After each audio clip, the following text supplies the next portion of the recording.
What's up, YouTube? I actually just shot this whole video and I realized it was like 30 minutes, so I deleted it and I'm starting it all again.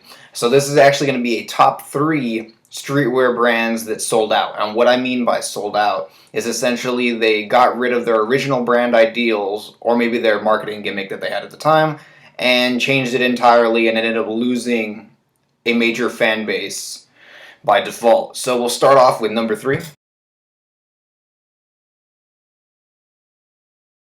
So at number 3, we're going to have to put Diamond Supply Co. right there. And originally, it was an extremely popular brand. And, it was supposed to be a skate brand. And that's kind of what it was. Now, at the time, because, I'm 21 right now, but I remember back in, middle school is when it gained a lot of traction, at least in my area where I lived. It was worn, ironically, by people who didn't know how to skate.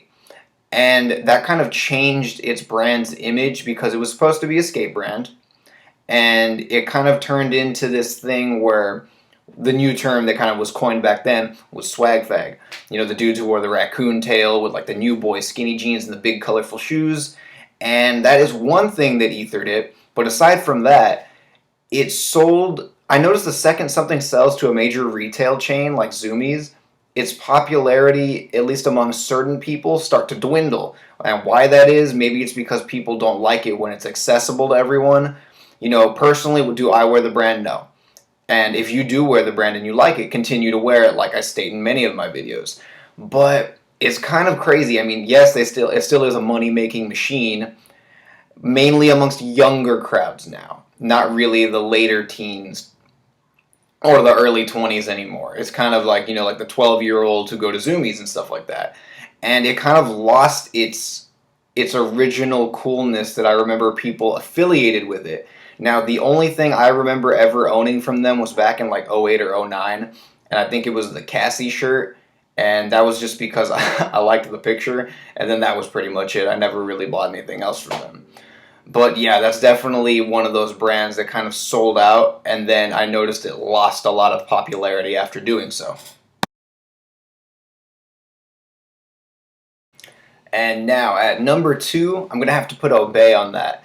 And I'll never forget, it didn't matter where you went. You saw their stickers everywhere. Whether it be your school bathroom, you could be at the beach, you'd see the stickers on poles, people's skate decks. Everywhere you went, it was a really big movement, and it was started by Shepard Fairey, who was a street artist, or who is a street artist. And the thing with that is it was supposed to be really anti-establishment, and it was supposed to kind of, show you certain things that were going on in the world, things like that. It was supposed to be they'd have the shirt with the dogs that would say adopt on it, or the kid with the rifle, and it was extremely popular. It didn't matter where you were. Everybody almost had the same shirt though, the one with the woman, the Asian woman. I remember seeing that everywhere. You couldn't go somewhere without seeing 10 dudes wearing the exact same shirt at a party. And what happened with that? Unfortunately, the same fate as Diamond. Now, mainly also because it was supposed to be that anti-establishment brand, and it ended up selling to major retail chains, people saw that as a huge sellout.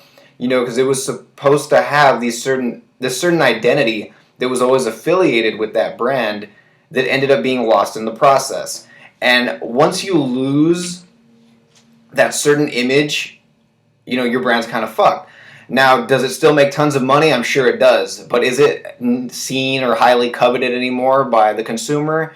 Not necessarily. I honestly barely ever see any of their graphic teaser hats anywhere at all. And then it also got hit with that same stigma that Diamond did. That certain group of individuals who we all see at the mall hanging out with the raccoon tails and their giant New Era snapbacks, the swag fags, it got hit with that stigma of them always wearing it. And that's kind of the group you want to avoid when selling a product. I know sometimes it just happens. I don't understand how it happened. That could be an entirely different topic amongst itself. But do I think their actual outerwear pieces are bad? Absolutely not.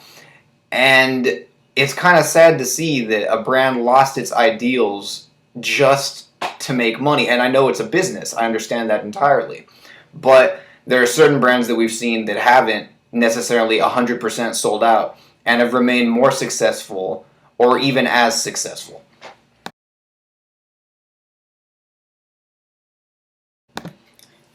And at number 1, we're going to have Stussy. And why that is because I don't think people remember how big of a movement it was, especially those of you who grew up in the late 80s, early 90s. I know I was probably like 1 or 2 in the early 90s. But when you watch, there's a Shawn Stussy interview, which is the creator of the brand, and it's an interview that he did with the BBC. And it shows you how different the brand was then compared to now. And essentially, it was what Supreme is now, but back then. And then there's a little funny story about that I'll get into in a little bit. But I don't care what era you grew up in. 80s, 90s, early 2000s, everybody knows how to draw that little fucking S thing. Every kid with a Sharpie would tag that little fucking S everywhere. And I thought that was kind of cool. I mean, back then I didn't really know what it was. Like when I was in elementary school, I would see kids doodle it. I had no idea what it was. Maybe I wasn't that cool in elementary school. But yeah, it's now, I mean, it's everywhere, and it's a big commercial success. It's in many, many, many retail chains across the world. You see it everywhere. Now, why that brand is actually, it did sell out. It did sell out, but it's still ridiculously successful. And there's a couple of reasons why. Now, one, they still do collabs with kind of like higher brands in the streetwear market, you know, such as Bape. They do collabs with Supreme, and they do collabs with many other, with artists as well. You know, Theophilus London, you know, the only Stussy products I've ever purchased in my life were the Theophilus London Vibes collab stuff, which I think is kind of funny. And yeah, I mean, now, though, it's not, there's a lot of people who won't wear it merely because they're, I don't want to call them hipsters, I don't want to like offend anybody, but they won't wear it because it's in retail chains. Do I think that all their products are great? No, not by any means. But when they do a collab, certain collabs, I mean, I'm not going to buy something that's like random that I don't really care about. That's why the only products I've ever purchased from them were the Theophilus London shirts. You know, I have like the 2 shirts, the hat, and the jacket. And the only reason why I did that was because I'm a big fan of Theophilus London, and I really liked the products. Were they a bit overpriced? Absolutely. And I think that's kind of where they sold out, because the owner sold it, I think, 17 years ago. Shawn Stussy sold it a long time ago, like literally when it was at its peak. And then who worked at the Stussy store? Many of you already know who worked. The creator of Supreme worked there. And he pretty much took that business model from the early 90s Stussy and applied it to his brand, Supreme. And now look what happened. Supreme is that coveted thing. I mean, not to me. I really don't give a shit about that brand. Is it a bad brand? Absolutely not. I just don't really...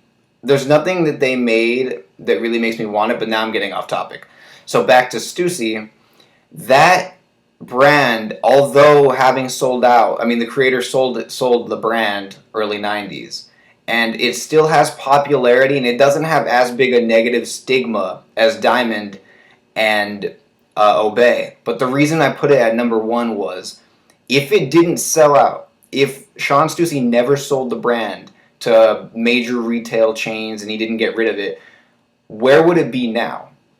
You know, would it be like a Bape? Would it be like a Supreme? How much would things cost? How limited would the products be? You know, it wouldn't be a mass production thing. It would be a lot smaller in the sense of output, but it would be a more rarefied, coveted thing like some people view Bape or Supreme as.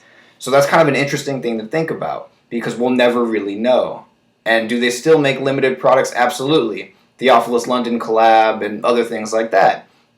But I really would be curious to know where they would be here in 2015 if Shawn never decided to sell the brand. And that's why I put that one at number 1, because it's kind of like almost a mystery. So yeah, that's pretty much it. Thank you for watching this top 3 list. I also have, if you are interested, a link. I'm going to put an Instagram link to things that I'm selling. I'm selling pretty much all my KYC vintage hats, for those of you who've seen those reviews. And I also have another YouTube channel which I actually post on daily. For those of you who are car enthusiasts, it's called SoCalSupercars. I will put a link to that in my description as well. And yeah, I'm probably going to make a lot more videos pretty soon. Probably make a couple today. And if you have any questions on, you know, like I said, bait or anything like that, feel free to leave comments below. I know many of you who watch my bait videos always ask me or send me links to things to ask whether or not that product's real or not. So continue to do that. I really like helping you guys out.